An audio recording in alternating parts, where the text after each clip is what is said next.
So what are the challenges in not fallowing? Well, one of the big ones obviously is that you're going to have to work off recrop yields on your crop insurance. So just for example, as we've been working more towards less fallow, the first year we did recrop winter wheat on our pea stubble, our yield was only 15 bushels an acre because we had to use the county average to start out. That made our guarantee on that winter wheat only like $80 an acre.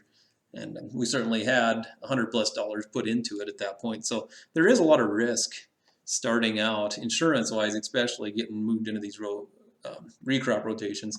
Now our winter wheat yield built up to somewhere near, I think, 30 bushels an acre on recrop. So as you build those yields up, that risk goes away. But point being is it's going to be hard to transition the whole farm from crop, fallow, half and half to all crop. It's going to be a multi-year process to do that. Obviously, other issues is going to require more acres to seed and harvest, might require some more equipment, timing wise, and then increased operation costs, which will be offset though, of course, by increased revenue from those crops that you have seeded, right?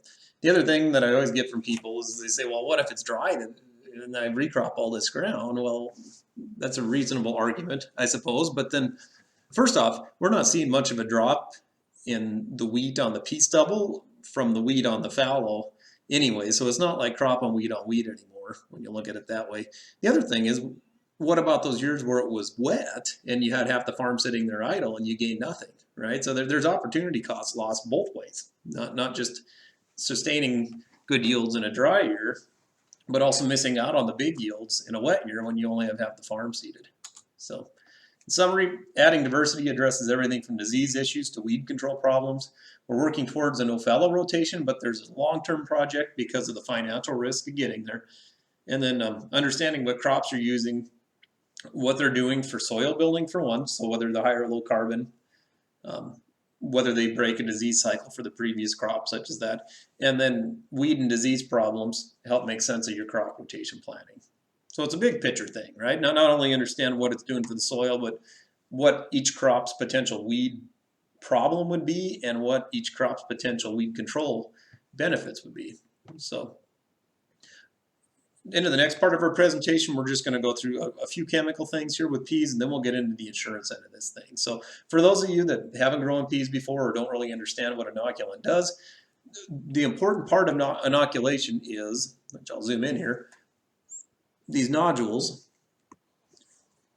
that it builds up down there on the roots. Those are little bacteria colonies, and what they're doing is they're taking nitrogen out of the air and turning it into a form that the plant can use. So basically, instead of us putting fertilizer down, nitrogen-wise on peas, they're making their own. When you're done growing the peas, that stuff will break down and it releases some of that built-up nitrogen back into the soil. So that's where you get your end benefit from there. So without nodulation, you're not going to grow much of a pea crop unless you put a bunch of nitrogen on there, and that would defeat the point, right? So if you don't put inoculant on and you've never grown peas before, your nodulation is going to be quite poor. It's very important when we're producing pulse crops to nodulate. Smooth peas and lentils use the same inoculant, but really important to understand that chickpeas use a different inoculant than them. We actually had a grower the first year the chickpeas were done in our area use smooth pea and lentil inoculant on chickpeas. There was virtually no nodulation on there, and you're going to cut your yield more than in half by doing that. So make sure you're using the right type of inoculant. We advocate double inoculating pulses if it's the first time you've seeded peas on that field, especially because that native bacteria probably isn't there. So double inoculating can mean just dumping twice the peat-based inoculant on the seed is what we initially had planned, right? We've tried peat-based shaken on the seed type inoculant and granular inoculant. Honestly, I think the granular might nodulate slightly better. It'll nodulate down the roots of the plant where the peat's usually clumped up around the seed, but either one of those products seems to give us a pretty good return here. Granular is more expensive, and you have to run it through a separate seed tank in your drill, so for some of you that may not even be practical. The good thing about granular is it allows you to treat the seed and onto the drill and then run the inoculant through a separate tank, where if you're using peat-based stuff, you're not supposed to treat the seed and dump the peat-based product on there at the same time. It's supposed to be dry, treated seed. So when we're using peat-based, we're usually treating it onto the truck as far as the seed treat goes, letting it dry, and then we'll inoculate the peas going into the ear drill. Both of these products you want to use up within 48 hours of putting them in the tank for sure. best to try and put in just what you're going to use for 1 day's seeding if possible. So as far as herbicides go, how we've been doing it, or how we've learned seems to work the best, is to pre-plant spray with RT3 if there's stuff greened up. We go seed it then, and then following seeding, we'll come back, but before emergence, so we'll seed it, we'll roll it, but before the crop comes out of the ground, we'll go spray Spartan on there, and the Spartan's a great kochia and Russian thistle chemical. We can use it on chickpeas and smooth green and yellow peas, we just can't use it on lentils. So the best luck we've had with Spartan is after seeding. The reason for that is if you spray the Spartan on first and then seed into that ground, you're going to move some of the soil around and you might have spots where there isn't much Spartan covering the ground there. This is strictly a soil applied control type chemical, so the more uniform coverage we can get on top of the soil, the better that product's going to work. The more you disturb the soil after you spray it, the worse it's going to work, basically.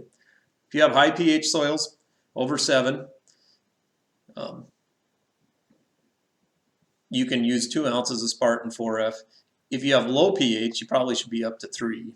So the higher your pH, the more active the Spartan is in the soil. The lower the pH, the higher rates you're going to have to use to get the same activity out of it. So if you're a guy like in our area by the Sweetgrass Hills and your pH is 6.5, you probably need to be at the high end of this Spartan rate. If you're down where we're at 7.5 or 8, 2 ounces works pretty darn consistently well. So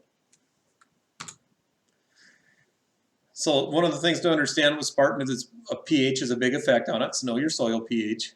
Some producers want to start using Spartan and fallow to control that kochia they can't control. That'll work good for several years, but what's going to happen is we're going to end up with kochia that's resistant to Spartan, and then we got problems growing peas too. The better route to take would be to substitute at least one of your years of fallow in your 4-year rotation with peas. So you've got the peas competing with the kochia plus the Spartan working on it. Is a great way to reduce that kochia stand in these resistant kochia areas. If you're growing lentils, fall applied sonolin is a good idea, but that has to be done in the fall, so we're past that obviously here. Next year, if you're going to plan on growing lentils, plan ahead on which field is going to be and throw that sonolin down in the fall. The reason they want it in the fall is they want the moisture to push the sonolin down in the soil a ways so that it actually works. In the spring, it's not labeled for that, and your odds of it not working as well are pretty high because you need a fair amount of rainfall to get it set in the soil. Seeds need to germinate in the sonolin layer to be controlled. If that stuff is just stuck on top because it hasn't received any moisture from the time you applied it, then it's not going to work, basically. Suppresses kochia, Russian thistle, lamb's quarter, foxtail, and barnyard grass. So obviously big ones for us, Russian thistle and kochia. If you haven't done that, and this is what happened last year in all the lentils, first off, don't use Spartan on lentils. It'll screw them up. But you can use Roundup and Sharpen in the spring together on these lentils, and that'll give you some residual control of kochia and Russian thistle. For grass control, we can use clethodim, the same thing that we use on the peas. It's really cheap, probably $4 an acre to control all the grasses out of these broadleaf crops. If you didn't apply sonolin in the fall, like I said, you can use 3/4 of an ounce of Sharpen in the spring, which is a shorter residual product. And that'll give you some control with the Roundup. Waiting to seed till the weeds are greened up is one of the biggest things to get a good pre-plant kill. Seems to help a lot. So pick some pretty clean fields if you're going to do lentils. Don't seed them so early that nothing's had a chance to green up in the spring. Let it green up, spray it out, and then seed them. Here's the big chemicals that cause issues in rotations. Allium and glean would be one of the huge ones. Those are long residual SUs in the soil, 3+ years out to most pulse crops, so avoid those. Spartan is 24 months back to mustards or canola, so don't go peas and then put canola in there. You could have some serious crop damage issues if you're using Spartan. This is a huge one. So Maverick, which is Outrider, if you guys are using Outrider as well, it's 24 months back to any broadleaf crop, and they're thinking of possibly stretching that to 36 months. So those of you that are using Maverick for cheatgrass control, you better think about possibly going a different direction on that if you want to start rotating broadleaf crops in there.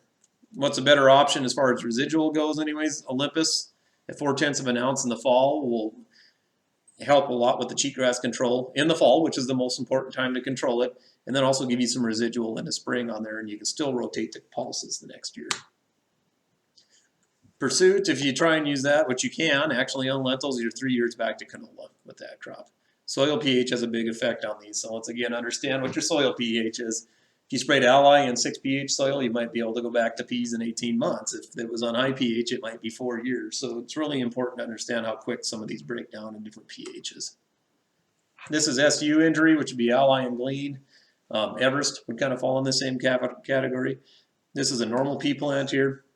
This is a plant that came up, germinated fine, but then the SUs stunt that crop and it's going to sit there and not grow very well. So if you see a crop that comes up that throws a bunch of leaves together and doesn't ever get very tall in spots, that's probably SU injury. This is sulfentrazone injury. So remember, we spray Spartan on peas.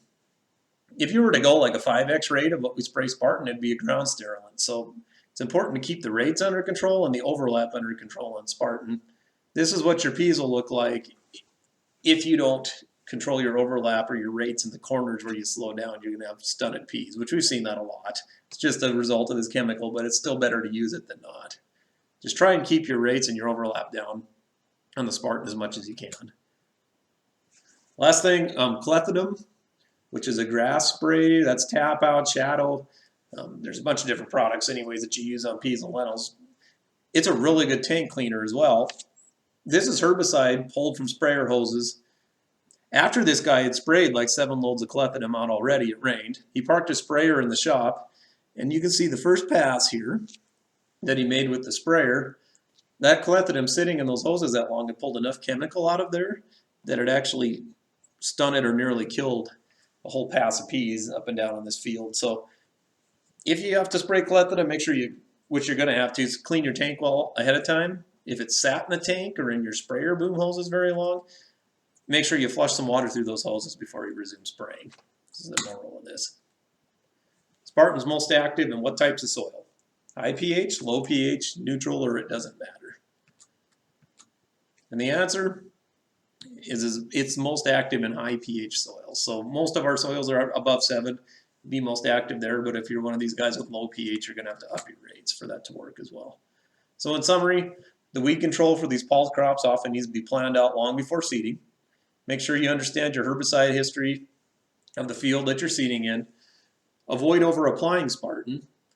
Good tank cleaner is really important when you switch from different crop types, and never use a pulse without inoculant. So we're going to go into the next part of this presentation here. I'm going to wrap up. This is part 2 here. I'm going to wrap it up and I'll start a new session. But the next part we're going to cover basically is going to be the crop insurance portion of these alternative crops.